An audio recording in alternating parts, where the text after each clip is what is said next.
డబ్బు, అనారోగ్యం, ఉద్యోగం, వ్యాపారం అప్పులతో బాధపడుతున్నారా? వెంటనే జేకేఆర్ గురువు గారికి కాల్ చేసి అపాయింట్మెంట్ తీసుకోండి. నమస్తే రమగారు. నమస్తే జయ. రమగారు, గురు పూర్ణిమ, ఆషాఢ పౌర్ణిమ. ఆషాఢ పౌర్ణిమ, గురు పూర్ణిమ, ఇంకోటి కూడా చెప్పాలి, వ్యాస పౌర్ణిమ కూడా. వ్యాస మహర్షి జన్మదినం. మామూలుగా మనకి సంవత్సరంలో 12 పౌర్ణములు ఉంటాయి. ఒక్కొక్క పౌర్ణమికి ఒక్కొక్క పేరు, ప్రత్యేకత ఉంది. శ్రావణ భావము, కార్తీకము వచ్చేది మనం పండగలాగా కూడా చేసుకుంటాం వాటిని కదా. ఈ ఆషాఢ పౌర్ణిమని ఒక పర్వదినం. మామూలుగా 7 పున్నాల వ్రతాలు, 33 పున్నాల వ్రతాలు అలాంటివి ఉన్నాయి. స్త్రీల వ్రత కథల్లో కనపడుతుంది 33 పౌర్ణములు. అయితే పౌర్ణమి, ఈ వ్యాస పౌర్ణమి నాడు ఏంటంటే ఈ రోజున గురు పూజ చేయటం.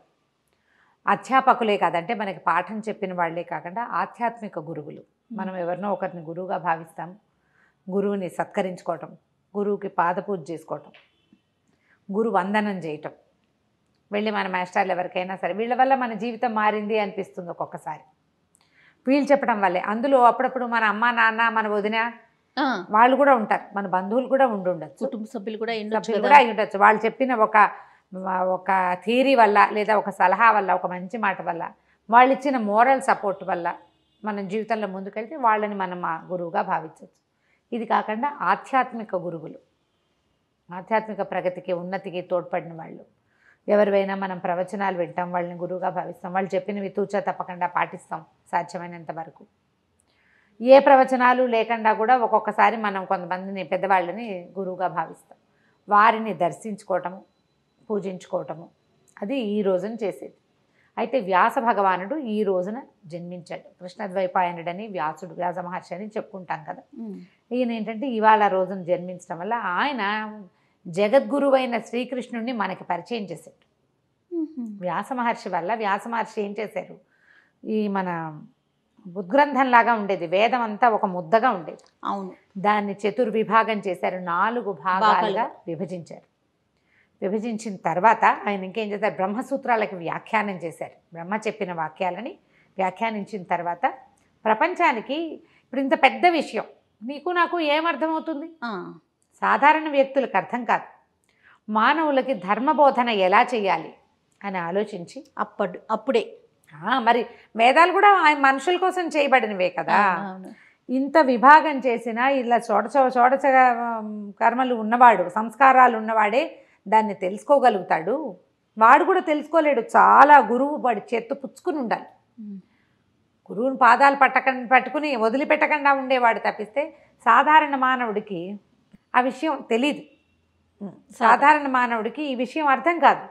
వాళ్ళకి అర్థమయ్యేలా చెప్పడం కోసం ఏం చేశారు, ఒక ఉద్గ్రంథాన్ని రాయాలనుకున్నారు. ఆయన రాయాలనుకున్నది ఎట్లా రాయాలి, ఏం చేయాలి అంత కథ సంకల్పించుకున్నారు. ఆ సంకల్పించుకున్న కథే భారతం. భారతంలో ఉన్నది అన్ని చోట్ల ఉంది, భారతంలో లేనిది ఎక్కడా లేదు. అంటే ప్రపంచంలో ఎక్కడా ఇదేంటి కొత్తగా ఉందంటే ఆ కొత్త కాదు, అది అవన్నీ భారతంలో ఉన్నవే. మనం ఇప్పుడు చూసే ప్రతిదీ భారతంలో నుంచే వచ్చింది, ప్రతిదీ. అలాంటి ఒక ఉద్గ్రంథాన్ని రచించాలని, దానివల్ల మానవులకి ధర్మం అంటే ఏంటో తెలుస్తుందని భావించాడు ఆయన. నువ్వు భావించినా భావించకపోయినా ప్రతి మనిషికి గురువు వ్యాస మహర్షి. ఉద్గ్రంథాన్ని రచించడానికి పూనుకొని తనకి తెలిసినటువంటి భరతవంశపు కథనే దానికి తీసుకున్నారు. కొన్ని వేల క్యారెక్టర్లు, వేల మనస్తత్వాలు, ఒక్కొక్కడి ధర్మం, ఎవడి ధర్మం వాడిది. ఎవడెవడు ధర్మాన్ని పట్టుకుని నిలబడ్డాడు,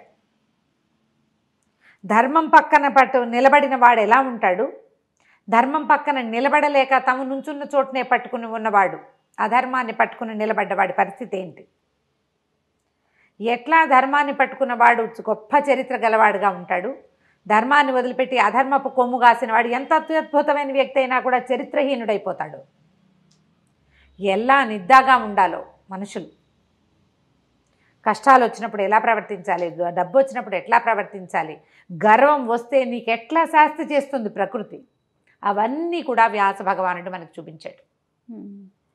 అది మొత్తం ఉద్గ్రంథం రాయడానికి బ్రహ్మదేవుడి అనుజ్ఞ కూడా నేను చెప్తాను. ఎవరైనా రాసేవాళ్ళు కావాలంటే వినాయకుడిని ప్రార్థించు, ఆయన రాస్తాడన్నాడు.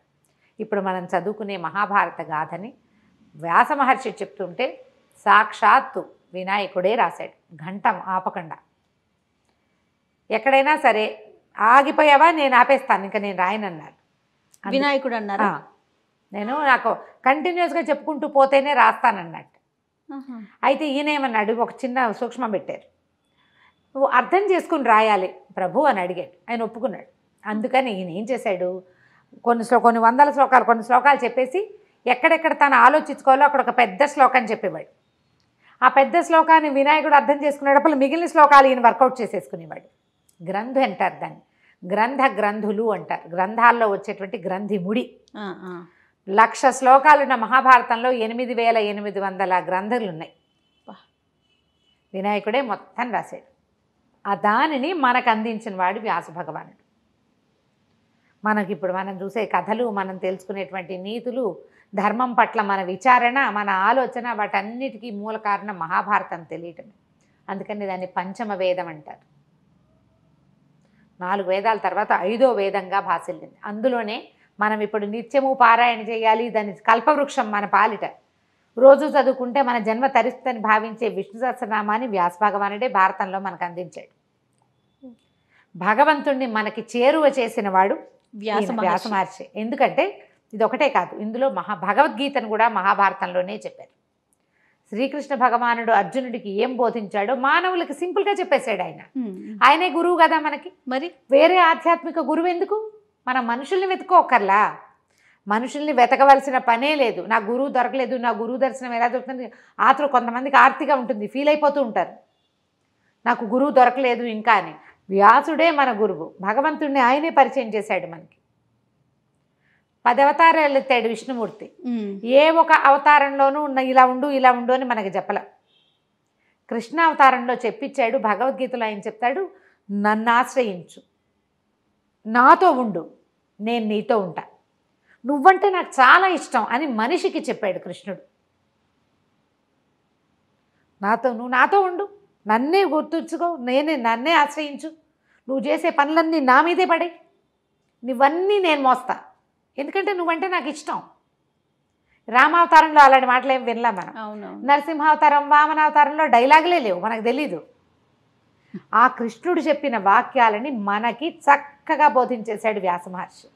నిజంగా మీరు అన్నట్లుగా గురువు గురించి తాపత్రయ పడక్కర్లేదు. పట్టుకో భగవద్గీత, ఆయన కదా మనకి గురువు. ఆ భగవద్గీతని మనకు అందించిన వ్యాస మహర్షిని ఈ గురు పౌర్ణమి రోజున నమస్కరించుకుని తలచుకొని, మన ఇంట్లో మహాభారతం ఉంటే ఆ ఉద్గ్రంథాన్ని పెట్టి కోసె పూజ అంటారు, 2 పువ్వులు పెట్టండి, దానికి కాస్త గంధం చల్లి నమస్కారం చేసుకొని ధూపము దీపము పెట్టుకోండి. మహాభారతం కానీ భగవద్గీత కానీ ఉంటే అవి మనం పూజనీయ గ్రంథాలలో ఒకటి. పూజ చేసి ఊరుకోవద్దు, పేజీ తిప్పి 4 ముక్కలైనా చదవండి. ఇప్పటిదాకా చదవని వాళ్ళు భారతాన్ని కానీ భాగవతాన్ని కానీ అష్టాదశ పురాణాల్లో ఏదైనా ఒక పురాణాన్ని కానీ తీసుకుని చదువుకుంటుంటే వ్యాస మహర్షి మనకి గురువుగా అయ్యి మార్గనిర్దేశనం చేస్తాడు. మార్గనిర్దేశం లేకే కదా మనం గురువు కోసం ఎందుకు చూస్తాము? గురువు ఏంటి? చీకట్లో నుంచి వెలుగులోకి తీసుకెళ్ళేవాడు. అవునండి, రుజుమార్గాన్ని చూపిస్తాడు, మనకి ఏది సరైందో అది చూపిస్తాడు. అది ఈయన చూపిస్తాడు గురువుగా భావిస్తే. తప్పకుండా నా యొక్క ఆధ్యాత్మిక గురువు ఈయనే వ్యాస మహర్షి. అంతే, ఇంకా ఆయన్నే పట్టుకోవటం అంతే. ఆయన పట్టుకుని ఆయన చెప్పిన ప్రకారం వెళ్ళు, రోజు నువ్వు విష్ణు సహస్రనామం పారాయణ చేసుకో, ఆటోమేటిక్గా నీకు దారి దొరుకుతుంది. ఎవడో ఇంకొకటి వేల్పుచూ తీసుకెళ్తాడు. ఆ రోజుకి ఎవరో ఒకళ్ళు వస్తారు. అట్లా కనుక ప్రయత్నం చేసుకుని ఈ గురు పౌర్ణమి రోజు మామూలుగా పౌర్ణమి నియమాలు ఏంటంటే పగలు ఉపవాసం ఉండి రాత్రి చుక్కలు చూశాక భోజనం చేస్తారు. పొద్దున ఇలా గురు పూజ కానీ ఏదైనా చేసుకుని గురు సందర్శన. ఇదే కాకుండా మనం ఏం చేయొచ్చు, దక్షిణామూర్తి దేవాలయాల్లో శివాలయాల్లో దక్షిణామూర్తి దర్శనం లభిస్తుంది.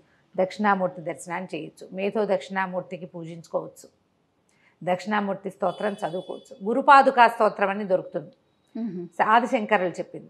గురుపాదుకా స్తోత్రం చదువుకోవచ్చు. పిల్లలతో కూడా చదివించవచ్చు. మంచిది. దక్షిణామూర్తి శ్లోకం ఒక్క శ్లోకం లేదా హయగ్రీవ స్తుతి ఒక్క శ్లోకాన్ని, జ్ఞానానందమయం దేవం నిర్మల స్ఫటికాకృతి ఆధారం సర్వ విద్యానం హయగ్రీవం ఉపాస్మహే. ఇంత చిన్న శ్లోకాన్నైనా పిల్లలకి చెప్పించండి. ఈ గురు పౌర్ణమి రోజున గురు పూజ నిర్వహించుకుంటే బాగుంటుంది. లేకపోతే వ్యాస మహర్షిని పూజించుకుని తలుచుకోవటం, పగలు ఉపవాసం ఉండి సాయంకాలం చుక్కలు చూశాక భోజనం చేయొచ్చు.